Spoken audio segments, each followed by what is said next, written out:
You walk into an office that smells of expensive leather and fresh espresso. The building is located in the heart of Manhattan, overlooking Central Park, or perhaps in a discreet townhouse in Mayfair. The floors are covered in thick, custom-made carpets that muffle the sound of your footsteps. A person in a perfectly tailored $4,000 suit walks up to you, shakes your hand, smiles warmly, and calls you by your first name. They pour you a glass of high-end champagne or offer you a vintage wine. They ask about your family, your latest vacation, and the business you spent 20 years of your life building, sweating, and sacrificing to sell. They tell you that you are part of an elite club now. They tell you that your wealth is safe with them. They promise you exclusivity, sophisticated risk management, and generational security. They tell you that because you have reached a net worth of $5 million, $10 million, or $50 million, you finally have access to the financial inner sanctum. But what if the entire setting is nothing more than an incredibly expensive, beautifully choreographed piece of theatrical illusion? What if I told you that while you are drinking their complimentary champagne and sitting in their velvet chairs, that smiling professional is quietly, systematically, and legally siphoning away 30, 40, or even 50% of your potential lifetime wealth? What if I told you that the entire private banking industry is not built to make you rich, but rather to exploit the fact that you already are? Today, we are going to pull back the curtain on one of the most protected, opaque, and lucrative industries in the world. We are going to examine the hidden machinery of traditional private banking and wealth management. We will look at the real math, the hard data, and the regulatory filings that the industry desperately hopes you will never read. We will break down exactly how layered fees, asset turnover, internal house products, and structural conflicts of interest create a massive, permanent drag on your portfolio that can quietly destroy millions of dollars over a 10, 20, or 30-year horizon. This is not a superficial overview.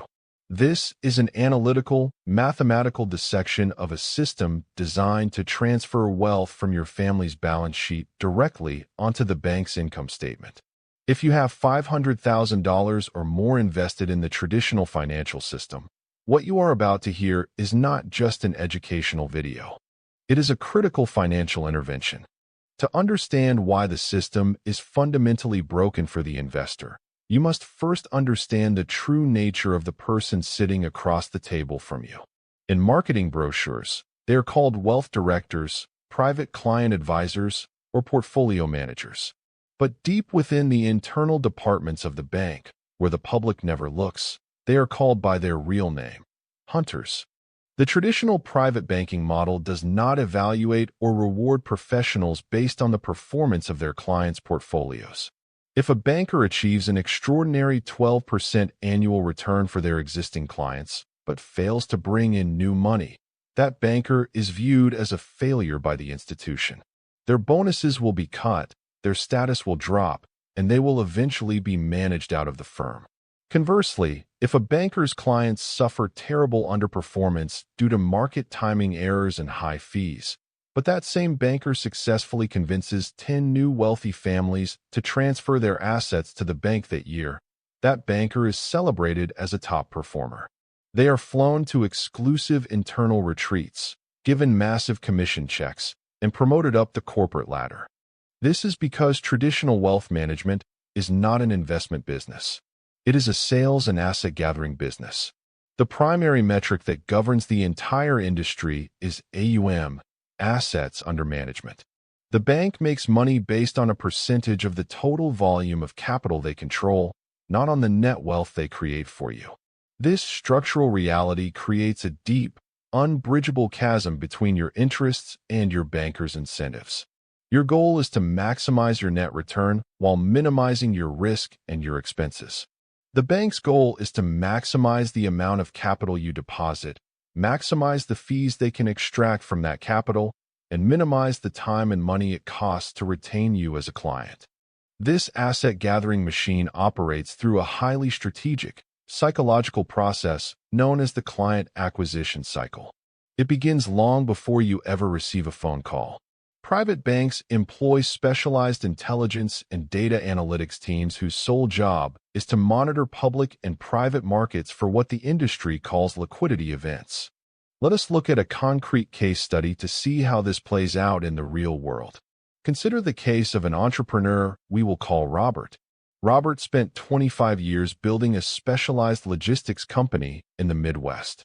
He worked 80-hour weeks, took massive personal financial risks, mortgaged his home twice, and survived 3 separate economic recessions.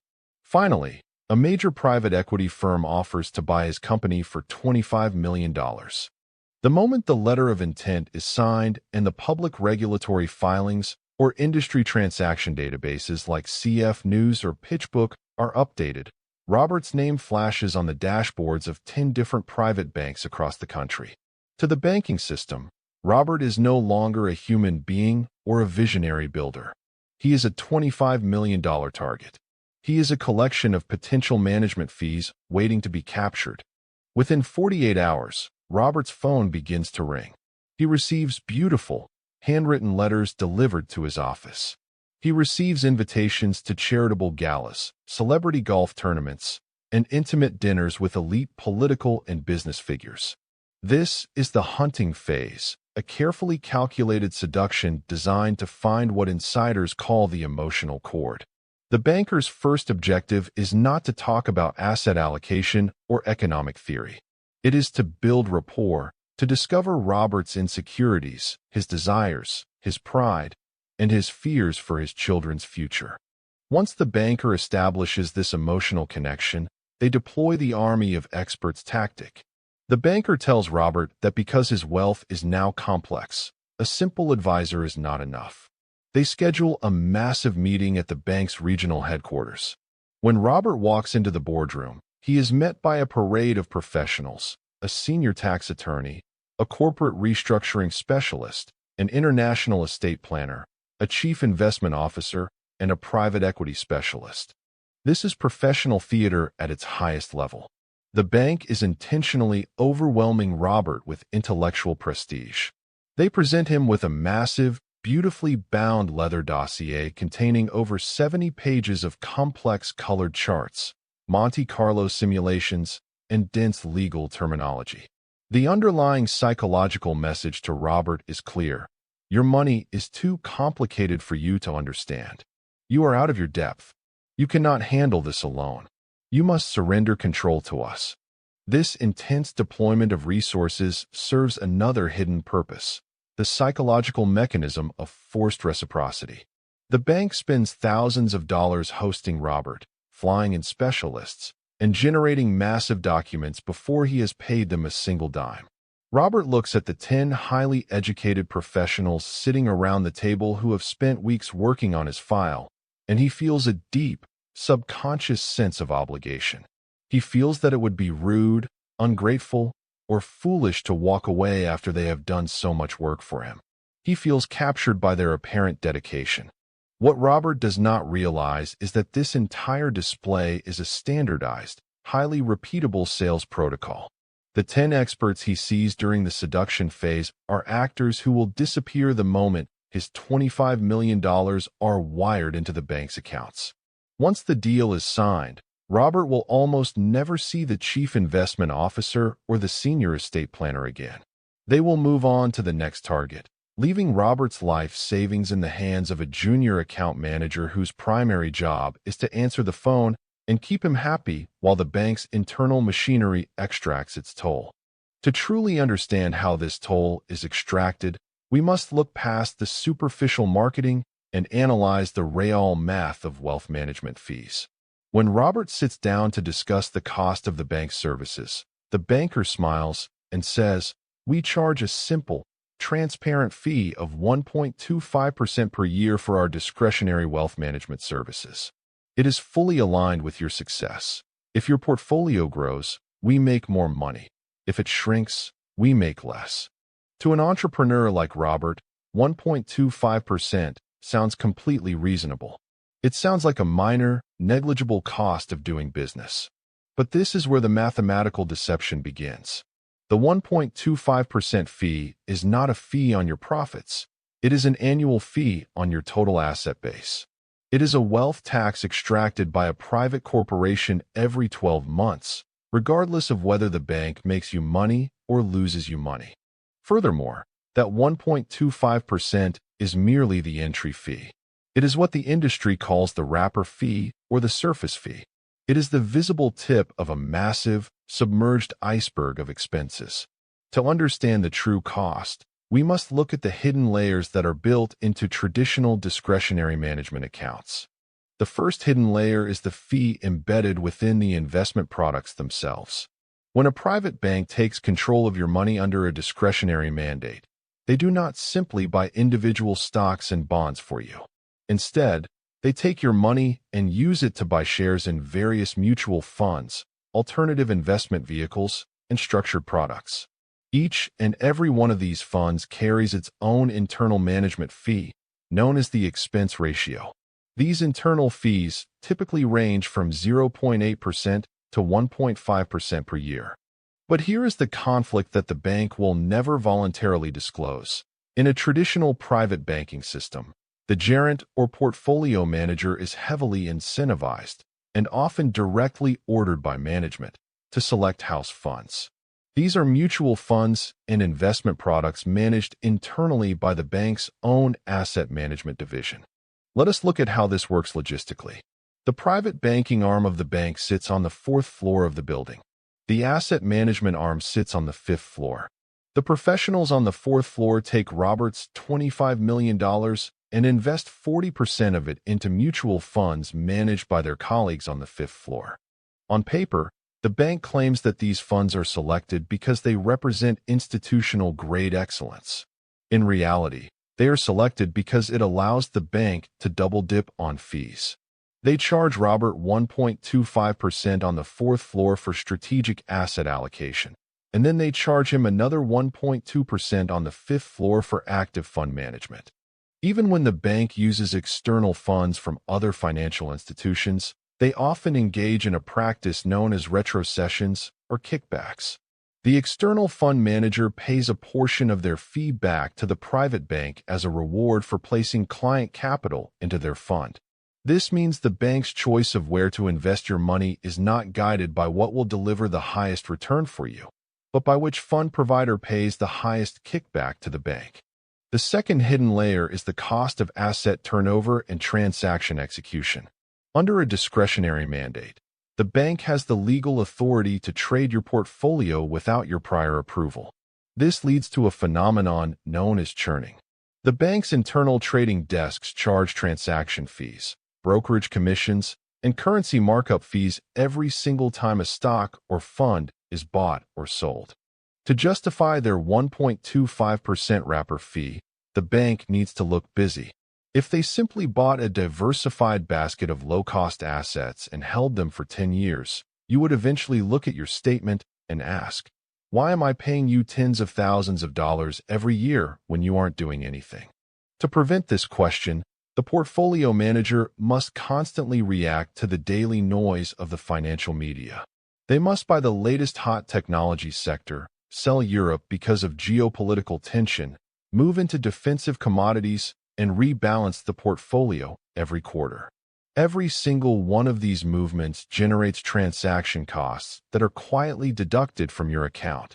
More importantly, every single one of these trades triggers a massive, invisible structural enemy: capital gains taxation and performance drag. Let us look at the mathematical reality of active trading versus passive holding. When an active wealth manager trades your portfolio, they are competing against the aggregate intelligence of the entire global financial market. Academic study after academic study, including the comprehensive long-term data from the SP indices versus active SPIVA scorecards, consistently demonstrates that over a 10-year horizon, more than 85% of active fund managers fail to beat a simple, unmanaged market index like the SP 500. Over a 20-year horizon, that failure rate rises to over 92%. Why is it mathematically impossible for these highly paid professionals to beat the market? It is not because they are unintelligent. It is because of the laws of arithmetic. Active management is a zero-sum game before fees, but it becomes a negative-sum game after fees. Let us look at the exact math of how these combined layers of expenses destroy a fortune over time. Let us return to Robert and his $25 million, and let us introduce a second investor, Sarah, who sold her medical technology company for the exact same amount. Robert signs the discretionary mandate with the prestigious traditional private bank. His total all-in cost, combining the 1.25% wrapper fee, the 1.1% average internal fund expenses, the 0.3% transaction costs, and the hidden structural inefficiencies, comes to an annual total of 2.65%. Sarah, on the other hand, decides to bypass the traditional wealth management theater. She refuses the velvet chairs, the free lunches, and the house funds. Instead, she implements a modern, transparent, low-cost asset allocation strategy. She uses institutional-grade index tracking vehicles ETFs to capture global market equity returns, combined with direct ownership of low-cost fixed income and private infrastructure assets. Her total all-in cost for this systematic, data-driven approach is exactly 0.15% per year. Now, let us assume that over the next 25 years, both Robert and Sarah's portfolios experience the exact same gross market return of 7.5% per year before fees. This is a perfectly fair, conservative assumption that matches long-term historical market averages. Let us look at what happens to Sarah's wealth. Her gross return of 7.5% minus her fee of 0.15% leaves her with a net annual compound growth rate of 7.35%. After 25 years of quiet, systematic compounding, Sarah's initial $25 million has grown to an astonishing $1.46 million. Now, let us look at Robert's portfolio. His gross return of 7.5% minus his traditional private banking all-in fee of 2.65% leaves him with a net annual compound growth rate of just 4.85%. After 25 years, Robert's initial $25 million has grown to $81 million. Look at those two numbers very carefully. Sarah ends up with $146 million. Robert ends up with $81 million. Both investors started with the exact same amount of money. Both investors took the exact same underlying market risk. Both investors lived through the exact same economic cycles. Yet, Robert is missing $65 million. Where did that money go? It did not vanish into thin air. It was not lost in a market crash. That $65 million was quietly, legally, and systematically transferred out of Robert's family lineage and into the bonus pools, corporate overhead, and skyscraper offices of the private bank. Robert paid $65 million for 25 years of polite phone calls, beautiful leather binders, and mediocre dinners at Roland Garros or the U.S. Open. When you realize that the bank took more than 40% of the total wealth that Robert's risk and capital created, you realize that the bank was not his partner. The bank was a highly sophisticated economic parasite living off his life work. This devastating destruction of capital is driven by a mathematical phenomenon known as the compounding of negative costs. Most people understand how positive compounding works. Your money makes interest, and then that interest makes interest, creating an exponential upward curve. But few people realize that fees compound negatively in the exact same way. When a bank takes 2.65% out of your portfolio this year, they are not just taking that cash today. They are taking the money that could have compounded for the next 24 years. You are losing the capital, you are losing the growth on that capital, and you are losing the growth on the growth of that capital. The traditional private banker will often attempt to defend their fee structure by introducing a series of deeply flawed arguments. Let us examine the three primary counterarguments used by the industry to justify their existence, and let us dismantle them using pure logic and structural realities. The first counterargument is the promise of downside protection. The banker will say, yes, our fees are higher than a simple index fund, But when a crisis hits, when there is a pandemic, an inflation shock, or a geopolitical conflict, our active managers will protect your capital. We will shift to cash, we will buy defensive options, and we will prevent you from suffering the full force of a market crash. This sounds comforting, but it is an empirical lie.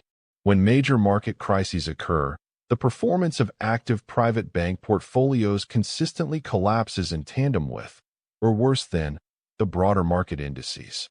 To understand why, let us simulate a real conversation between a traditional private banker and an anxious client during a market panic. Imagine the year is 2020 or 2022, or any period of sudden market volatility. The client calls the banker in a panic. The market is down 20%. The banker, trained in institutional script compliance, responds with a calm, practiced tone. "Don't worry, Mr. Client. We have already anticipated this volatility. We have actively transitioned 20% of your portfolio into our internal absolute return defensive fund, and we are looking at structured products with capital protection features. We are closely monitoring the situation from our committee meetings."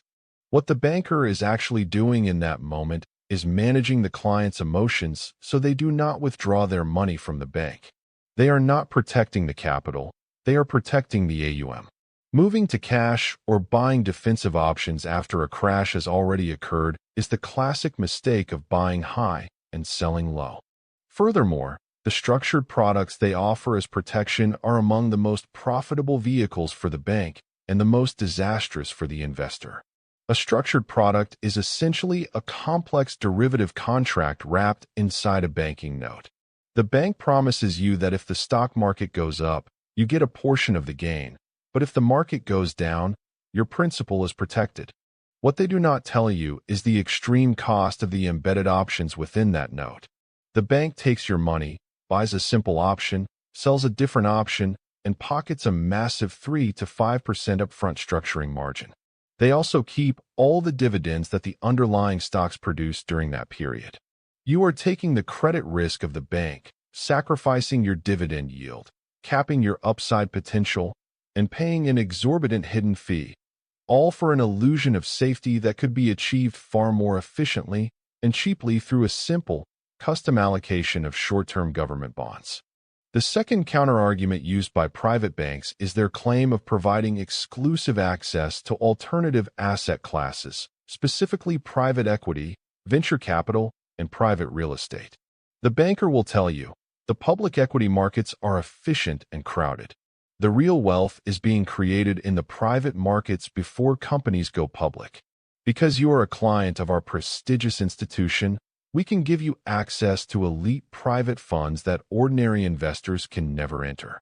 This is the ultimate hook for a successful entrepreneur or executive. It appeals directly to their desire for exclusivity and their understanding of business growth. But let us look at the structural reality of how private equity access actually works within a traditional private bank. The elite, top-tier private equity firms, the ones that consistently deliver legendary, outsized returns, do not need a private bank to raise capital for them.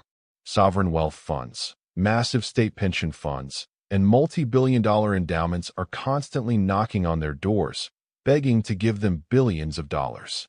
Therefore, when a private bank creates a feeder fund to give their individual millionaire clients access to private equity, they are almost never getting access to the top-tier managers. They are getting access to second-tier or third-tier managers who are struggling to raise institutional capital and are willing to pay the bank a massive placement fee to access the bank's distribution network of wealthy clients. Furthermore, look at the fee structure of these private equity feeder funds. The underlying private equity fund charges its classic 2 and 20 fee structure, a 2% annual management fee and a 20% performance fee on profits above a certain hurdle rate. Then, the private bank places its own layer of fees on top of that, a 1% upfront placement fee, a 0.5% annual administrative fee for running the feeder fund, and a portion of the carried interest. By the time your capital passes through the bank's feeder structure and reaches the actual investments, it is suffocating under a mountain of expenses. Your money is locked up for 10 to 12 years, meaning you have zero liquidity. You cannot change your mind, you cannot sell your position, and you cannot react to changing personal circumstances. You are completely illiquid, heavily leveraged, and paying triple-layered fees for a pool of secondary private companies that, on a net-of-fee basis, historically struggle to outperform a liquid, transparent public market index. The third counterargument is the value of personal relationship management and comprehensive financial planning. The bank will say, you aren't just paying for investment management. You are paying for a dedicated partner who manages your taxes, structures your estate, coordinates with your accountants, and provides a seamless, high-touch luxury lifestyle service. Let us analyze the validity of this claim. If you require advanced estate planning, such as the creation of a generation-skipping trust, a charitable remainder trust, or a complex corporate holding structure, who actually does the work? The private bank's internal tax engineers might write a general, non-binding proposal during the seduction phase, but they cannot legally sign off on your legal structures or file your taxes. To actually implement the plan, you must hire an independent corporate law firm, an independent estate attorney, and a specialized CPA firm. You will pay these independent professionals hundreds of dollars an hour out of your own pocket to draft the deeds, structure the trusts, and file the documents. The private bank merely sits in the middle, acting as an expensive administrative coordinator, while continuing to charge their annual percentage-based fee on your entire wealth base. Once you realize that the traditional wealth management model is built on an obsolete foundation of high opacity, structural conflicts, and negative compounding, you must ask a fundamental question. What do the world's most sophisticated investors actually do? How do the families who control multi-billion-dollar dynasties manage their capital without falling into the wealth manager's trap? The answer lies in the structural blueprint of the sovereign wealth fund and the advanced family office. The ultra-wealthy do not hire a private banker under a discretionary mandate. Instead, they build an independent investment framework centered around four non-negotiable core pillars: total transparency, absolute cost control, systematic asset class diversification, and direct ownership of private assets. Let us examine each of these pillars so you can understand how to apply them to your own financial life, regardless of whether your net worth is 1 million, 10 million, or 100 million. The first pillar is total transparency. A sophisticated investor never surrenders power of attorney to an institution. They utilize a clear separation between the custodian of their assets and the advisor of their assets. The assets must sit in an institutional-grade, low-cost custodial account where every line item, every expense, and every single cent of transaction cost is fully visible in real time. There are no black boxes, no opaque mutual funds, and no hidden retrocessions. If you do not know exactly who is getting paid at every step of an investment transaction, you should not make that investment. It is that simple. The second pillar is absolute cost control.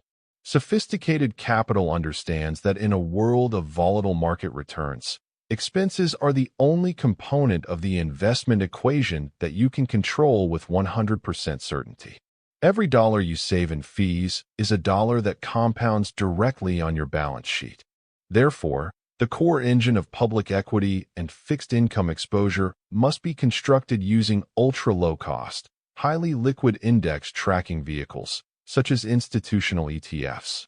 Instead of paying a manager to guess which 10 stocks will perform best next month, you buy the entire global economy for a cost of less than 0.10% per year. You capture the aggregate innovation, production, and profitability of the world's greatest corporations, while eliminating the human risk of manager underperformance and market timing errors. The third pillar is systematic asset class diversification based on empirical data, not emotional narratives. A traditional private bank allocation is often geographically biased, over-concentrating your wealth in your home country or in the specific sectors that are currently popular in the media. A sophisticated framework allocates capital across globally uncorrelated risk premium factors. This means buying global equities, diversified corporate and government fixed income, and real tangible assets that provide structural protection against both systemic inflation and deflationary shocks. It means looking at the world as an interconnected economic system, rather than trying to chase the latest domestic trend. The fourth pillar is the strategic allocation to direct private assets. When the world's largest family offices invest outside the public markets, they do not use expensive bank feeder funds. They engage in direct co-investment or utilize highly specialized, institutional-grade infrastructure vehicles. They buy physical, real-world assets that have intrinsic, enduring economic utility. Let us look at what these assets actually are. They are data centers, the massive, physical concrete structures that house the servers powering the global internet, artificial intelligence networks, and cloud computing architectures. Every time an enterprise uses data, a fee is generated. They invest in transportation networks, energy grids, and contracted logistics infrastructure. These investments do not rely on public market sentiment or daily stock price fluctuations.